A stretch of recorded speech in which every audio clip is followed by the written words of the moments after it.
Anna Kouvaldine est morte. Comment va-t-on faire maintenant? Il faudrait prévenir son mari. Il ne vivait pas avec la défunte, mais il l'aimait tout de même.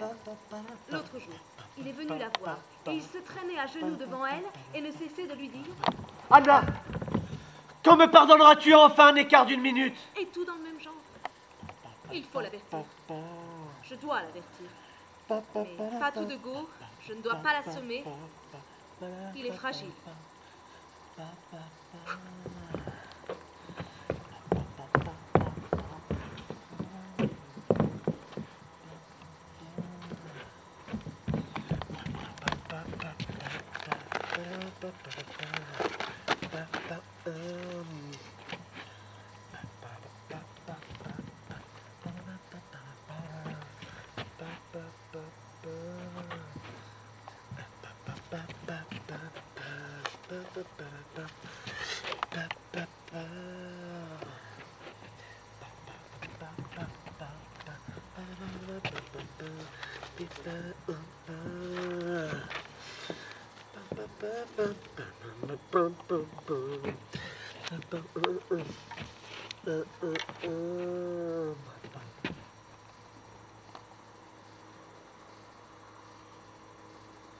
Bonjour, Misha.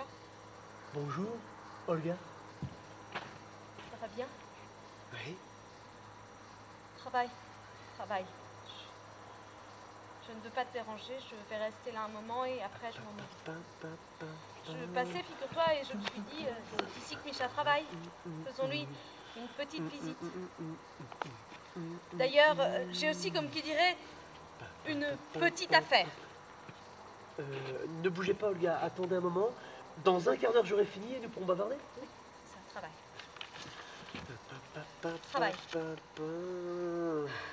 C'est comme ça, en passant. 3 mots et je dégage.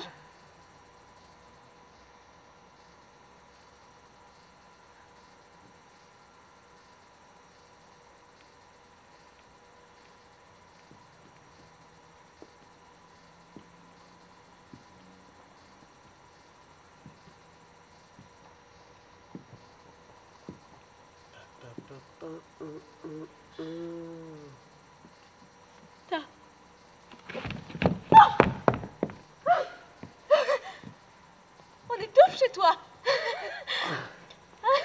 Tandis que dans la rue, c'est le paradis. Enfin, il y a du soleil, une petite brise, tu sais. C'est le printemps. Hein. Je longe le boulevard et je me sens si bien, tu sais. Je suis indépendante. Veuve. Je vais où je veux. Si je veux, j'entre dans une brasserie. Si je veux, je fais un aller-retour en omnibus. Et personne ne peut m'en empêcher. Personne ne va hurler après moi à la maison. Ah non, mais mon vieux, personne ne vit mieux qu'un célibataire. On est libre, on est indépendant, on respire. Et on sent qu'on respire. Maintenant, je vais rentrer chez moi et pas de problème. Personne ne viendra me demander où je suis allée. Je suis mon propre patron. Ah, il y en a beaucoup, mon vieux, qui font l'éloge de la vie de famille. Et selon moi, c'est pire que le bagne. Toutes ces modes, ces faux culs, ces commérages, ces glapissements. Il y a tout le temps des invités, hein? Des enfants qui surgissent les uns après les autres sans interruption. Des dépens. Olga, j'en ai vraiment pour un moment, alors je termine et ensuite... Travaille.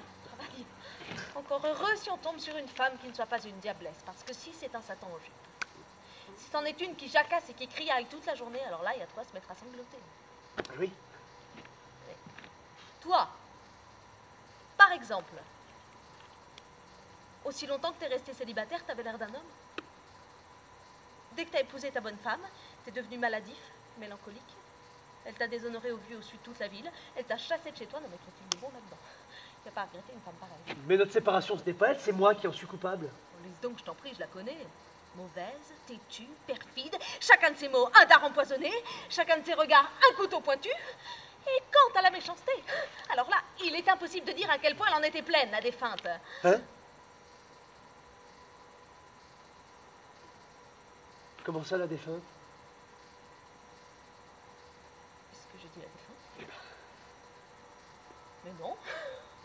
Non, j'ai jamais rien dit de tel. Ah, pas le moins du monde. Bah, t'en es déjà tout pâle, t'as des portugaises ensablées ou quoi? Vous êtes allé voir Anna aujourd'hui? Oui, J'y suis passée ce matin. Et Eh ben, elle était couchée. Enfin non, je veux dire, elle maltraitait les domestiques. Hein. On ne lui avait pas servi ceci comme il faut, ni cela. Mais quelle femme insupportable. Quoi? Je ne comprends pas pourquoi tu l'aimes. quoi? Qu'elle aille se faire voir. Mais si seulement Dieu pouvait te libérer d'elle malheureux que tu es, hein? Tu vivrais en liberté. Tu t'amuserais. T'en épouserais une autre. Ah oui. Fronce pas le sourcil. J'en parle comme ça, comme une amie. Tu fais ce que tu veux. Si tu veux l'aimer, aime-la. Si tu ne veux pas, ne l'aime pas. Moi, je dis ça comme ça, c'est pour ton bien. Elle ne vit pas avec toi, elle te renie. C'est une femme, ça.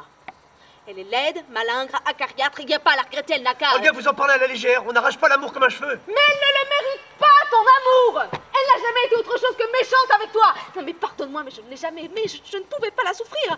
Quand je passais près de son appartement, je fermais les yeux pour pas la voir. Un grand bien lui fasse. Dieu et son âme, des profondisses, mais je ne l'aimais pas, pécheresse que je suis. Écoutez, Olga, vous vous êtes déjà trahi 2 fois. Elle est morte, oui? Mort. Qui ça? Non, personne n'est mort. Sauf que moi, la défunte, je ne l'aimais pas. C'est-à-dire...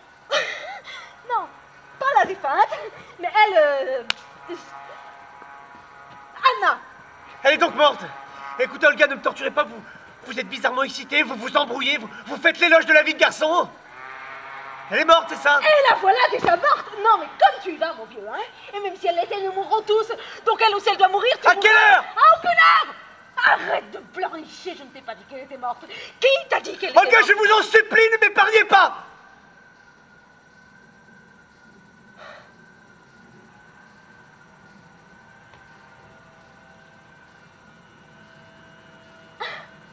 Impossible de causer avec toi.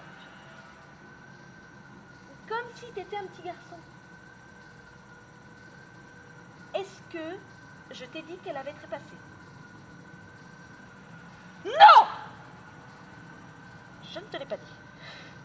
Alors pourquoi tu te mets à pleurnicher, hein? Va la voir, va l'admirer.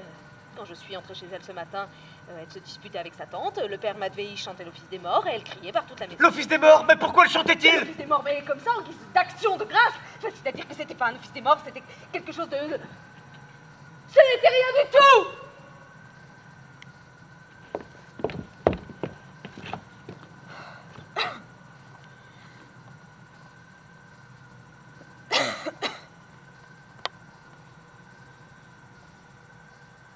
Je tousse, mon vieux. Je sais pas où j'ai pris froid.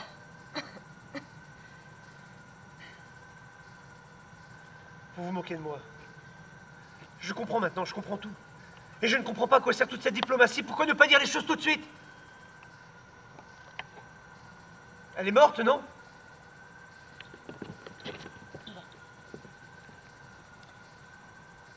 Comment te dire Ce n'est pas qu'elle soit tout à fait morte. Mais... un peu. Oh non! Oh non, mais le voilà qui chiale! Micha! Elle n'est pas la seule à être mortelle! Micha!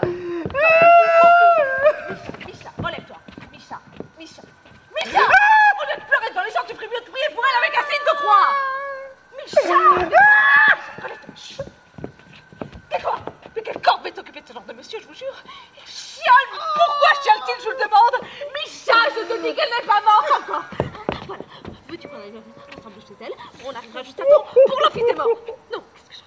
Pas pour l'office des morts, pour dîner, Micha! Voilà, hein? On arrivera juste à temps pour dîner! Je te dis qu'elle est encore vivante! Que le monde nous punisse, que je crève, mais il ne me croit pas. Dans ce cas, allons ensemble chez elle et tu me traiteras de tous les Nancy. Comment a-t-il inventé une chose pareille? Je comprends pas. J'ai moi-même été aujourd'hui chez la défunte.